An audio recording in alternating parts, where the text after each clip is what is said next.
Hi, everyone. Thank you for joining us for our next live stream. I'll be your producer for this session.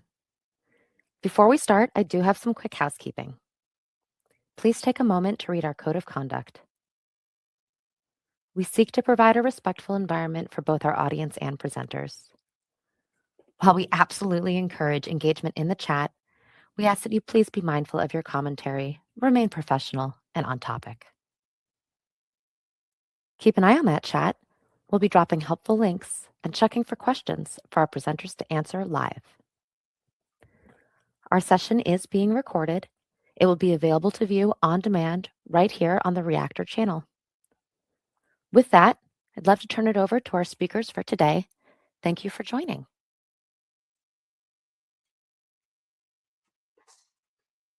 Hello, folks. My name is Ray Plosky, and I happen to run product for a company called CoreStory. And today we're going to talk a little bit about legacy modernization and AI's role in it. The topic for today is to be talking a little bit about using AI in systems that you've inherited or acquired, or the staff has retired in time. A system that you really don't necessarily fully understand. And really what happens is, while code generation has seen some massive gains in the industry, the ability to figure out what is ambiguous about existing systems still tends to be a challenge. AI is only as good as the comprehension of what the mission objective is. I think we've all seen follies or hallucinations in the past. The challenge is when you have a large system with many hundreds of thousands, if not millions of lines of code and multiple components and repos and interactions, these modernizations aren't trivial and things can get ambiguous relatively quickly. The problem is while we see a lot of great demos, this concept of brownfields and having IT estates that have been established for some time and are successful is really almost the purpose of information technology or IT. It's to serve the businesses and the business goals. So this is not necessarily an edge case. Existing systems exist because they are successful. But what we see is that this accumulated code, the integrations, and the undocumented business logic can be a real challenge for AI. So it's not really a question if the model is good enough. It's whether anyone, whether it's a human or an agent, can actually understand all of the various different levels of comprehension. CoreStory does more than just code comprehension. We're really focused on the systems logic and the integration, which is really where much of what you're looking to be able to do when you're trying to modernize, migrate, or maintain an existing system. You're going to want to make sure that you're able to accomplish at the end of the day. Most people are doing a lot of this work today in AI via point and prompt. So whether that's Copilot or Cursor or any of the other tools that are out there, you're going to see that you'll be able to get low-level context on particular files or even on a repo oftentimes. What's challenging is that oftentimes folks try to be able to build this up as a spec. And a lot of spec-driven development tools are out there, are often based on the guessing of what actually works and what the AI can comprehend and pull out of the existing context of the systems. Or, the third way that folks are using AI today is shipping on vibe coding, right? So we've seen some vibe modernizations even where I have an existing set of screens, re-render these in a new fashion and format, and slowly iterate time and time again until we get to the point of parity, or at least close to parity. But what we're seeing is that a lot of folks are now using this daily in one of these three different types of areas, whether that's point and prompt or spec first or via vibe. So last year it was about 31%. Now it's about 45%. And this is from the Stack Overflow interview. But what you're going to see is by using these cases, there's still a whole lot of annual waste. about $250 million on stalled transformation and failed projects and legacy maintenance. And this is information as recent as Pega's last fall survey, where folks start to use these materials and find out the end results are not necessarily what they already have in a hardened production system. And what's even more challenging is there's a lot of risk behind this. Not only are we moving slower, the code itself may have oftentimes hallucinations or mistakes, and coverage or duplicated blocks uh, tend to appear. We're trying to be able to break quite a bit of this and the ambiguity that is around it, whether that is the hallucinated logic, hallucinated logic, the duplicated logic, or unrequested changes. There's a lot of what folks do find as a challenge from their ever helpful codexes or Claudes of the world or copilots of the world. So, how are teams actually coping with this today? Well, the answers are not necessarily what one would expect. They oftentimes are still using tribal knowledge. So when a turnover happens, folks often lose who did what in a particular area. So this is oftentimes what we'll see within the day-to-day of most users that finally get to a larger level of maturity and start to manually document. But the challenges we see oftentimes there is a lot of not just bit rot, but documentation rot of what truly is true and how do we address what drift may happen based off of business decisions. And they do go stale, and typically it is humans only, although we are seeing agents start to be able to pick this up as well. Additionally, we've seen folks be able to pull and slurp in and reverse engineer much of their existing systems. We call this ad hoc code archaeology. And most of the time, it's done at a point by point basis when you actually have a large initiative and not repeatable or on a scheduled point. The last is we see a lot of folks now start to implement the point and prompt agents like Copilot or Claude or Cursor, where it doesn't necessarily need to have the survival rate of read ingested every day based on state to be able to pull a bit of this information. But it's unreliable. Oftentimes, you'll find that the latest updates will have much larger influence on the model itself than the existing core strategies, simply because of the churn and the system picks it up as an interest. With CoreStory, what we try to do is have a persistence layer. And within that persistence layer, it compounds based off of the existing logic of what you've already had. The ontology then has a full set of not just the code layers, but also the business and systems intelligence around that. And it's extracted from the source and cannot hallucinate because it has to be grounded off of files. It's available via MCP as well as via API for folks to be able to poke around, as well as a web interface.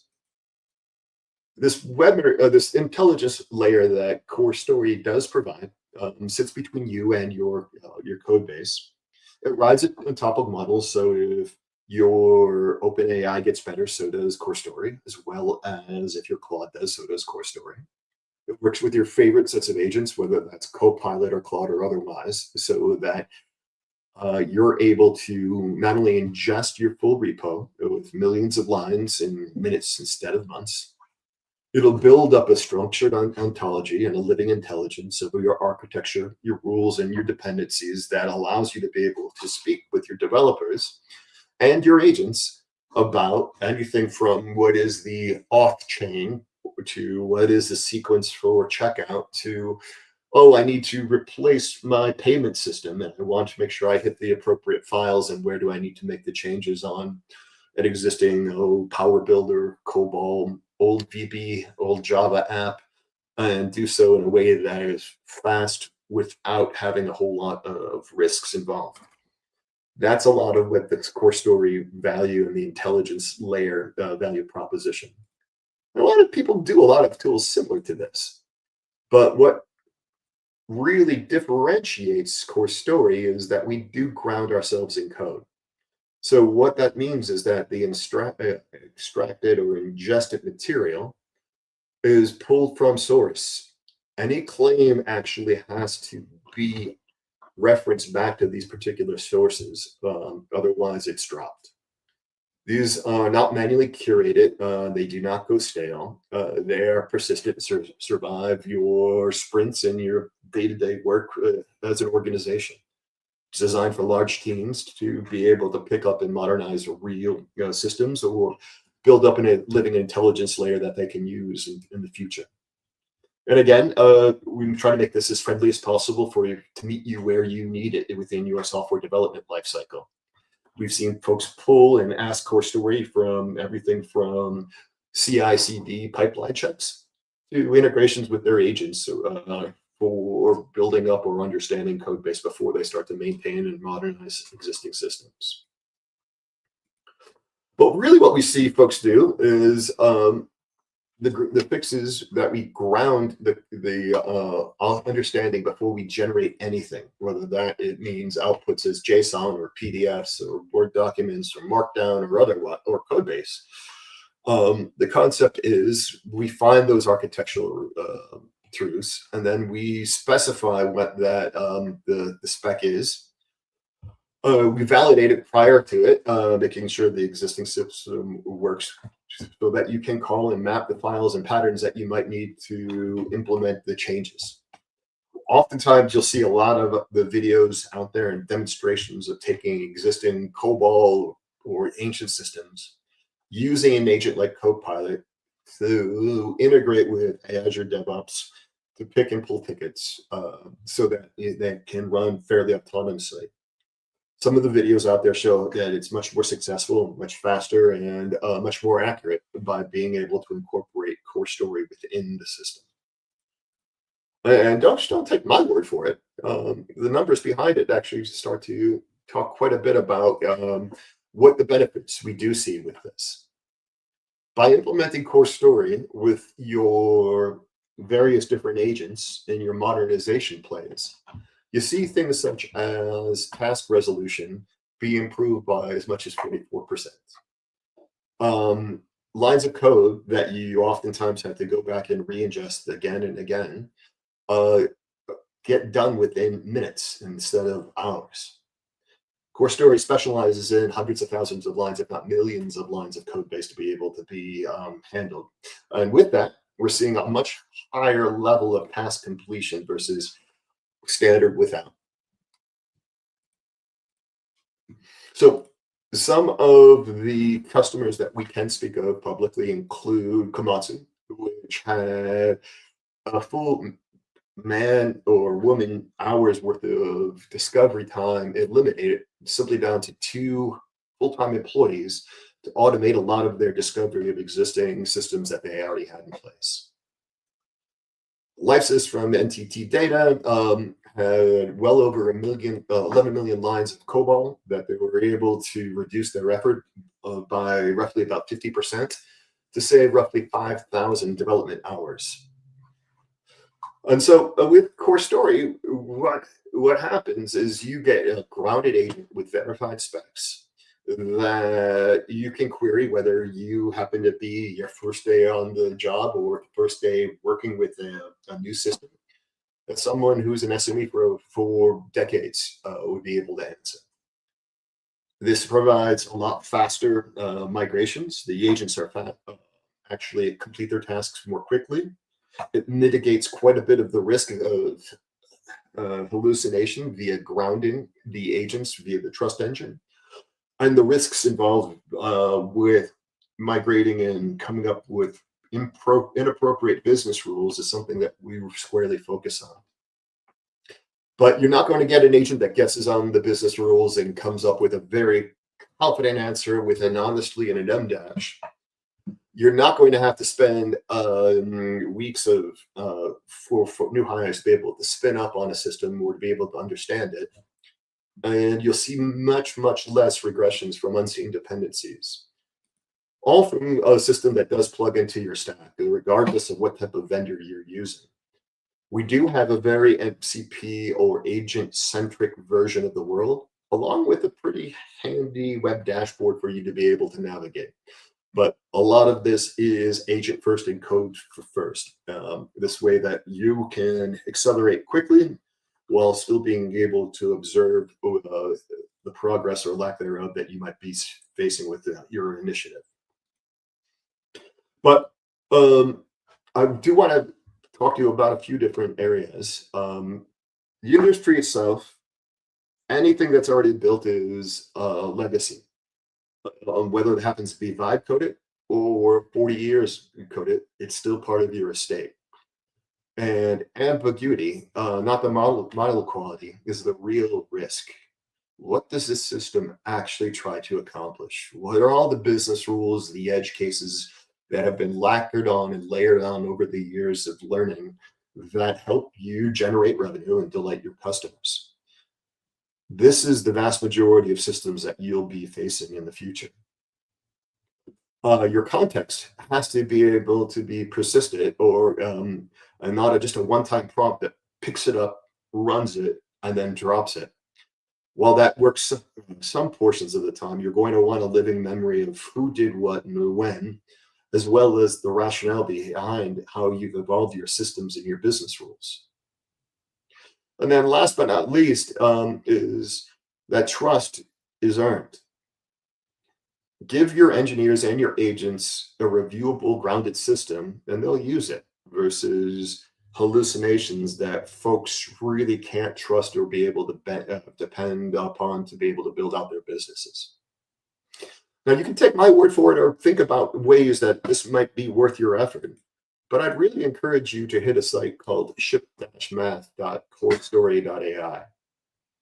It'll help you define, based off of what you're building, how many story points, how many lines of code, how much work, what actually works, how you can define what story points and ambiguity exists by doing this work manually or just with Copilot alone, as well as by augmenting it with something like a CoreStory. Now, this doesn't necessarily solely need a CoreStory portion, but it's a great way for you to be able to justify your efforts of proving your AI ROI when you're in a modernization or a migration initiative. And with that, I just spoke for a few minutes at you. I was hoping you might have some questions. So I will open this up to questions in chat. And I see some here to be able to ask some questions.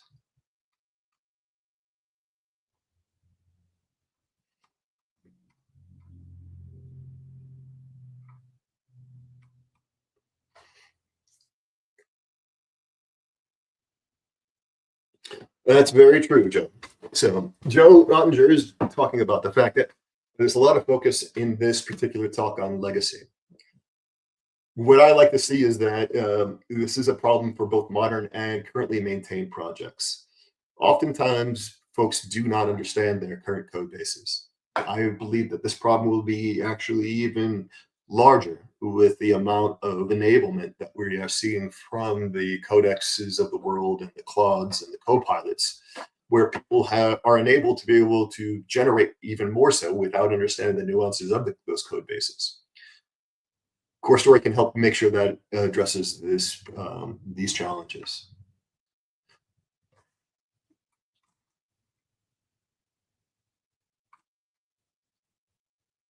How do I know whether or not CoreStory inferences are actually correct, though?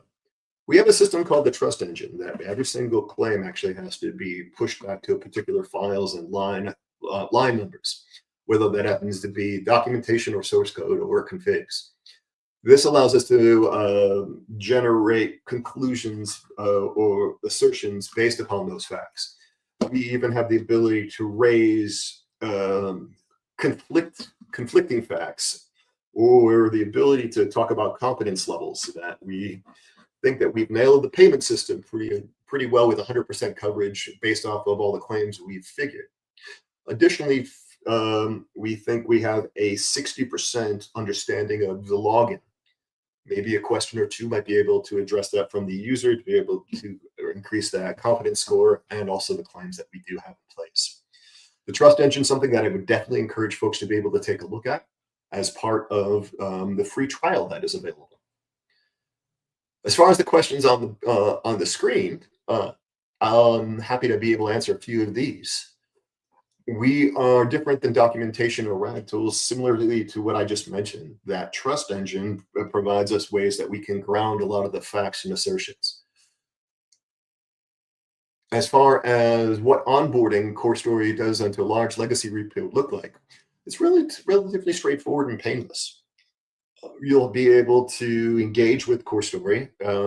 Codebase can be ingested in a self-hosted environment. And from that point, few hours later, you'll be able to see all of the software intelligence overview, documents, C4 diagrams, what the API endpoints are, etc. And then what types of languages? Out of the box, we have a whole bunch of parsers, whether it's COBOL or Power Builder or VB or otherwise.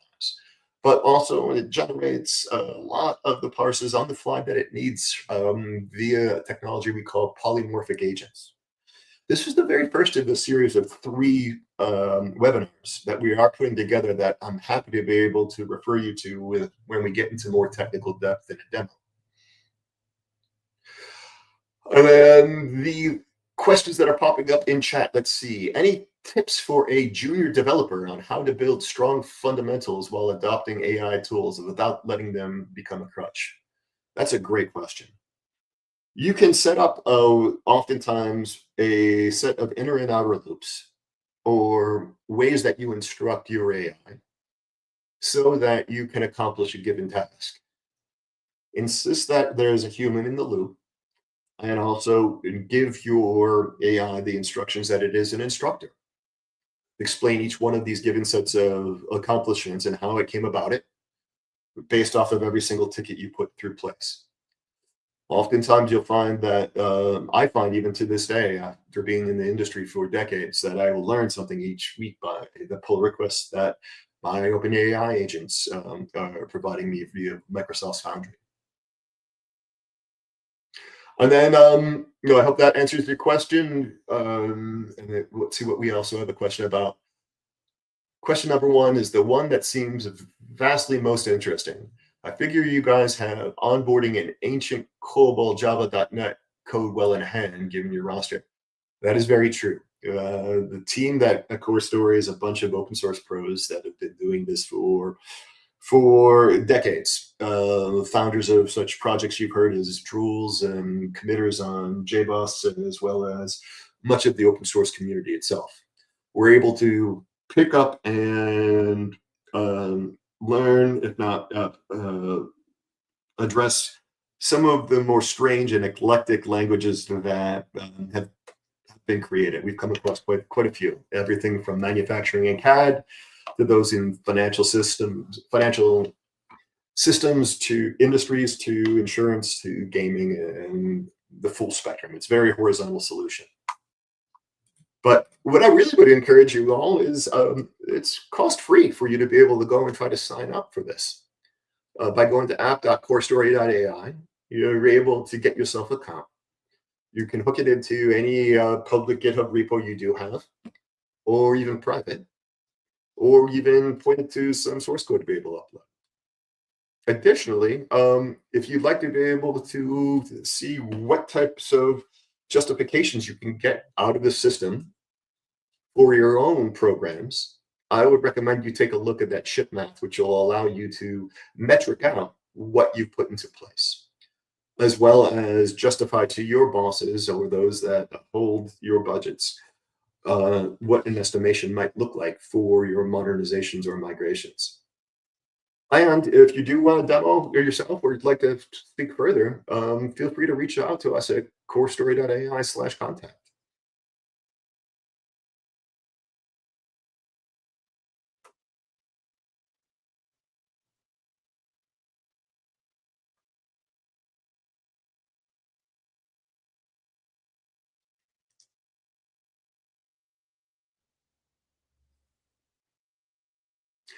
Could I pause for a couple seconds, see if there's any other questions?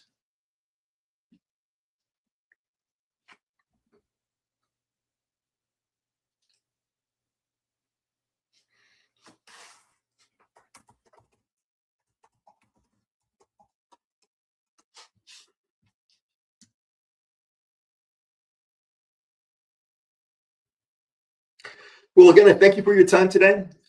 Take a look at CoreStory. Remember about the fact that many folks can do code understanding. We do full systems level understanding. Take a look and try us out.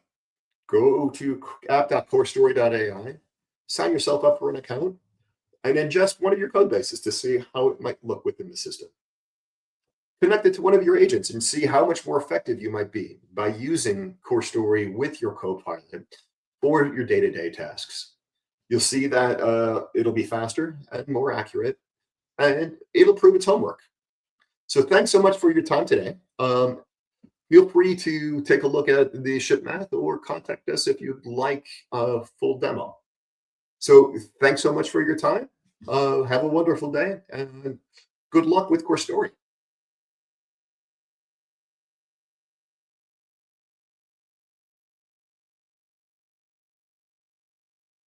Thank you all for joining, and thanks again to our speakers. We're always looking to improve our sessions and your experience. If you have any feedback for us, we would love to hear what you have to say. You can find our survey link on the screen or in the chat, and we'll see you at the next one.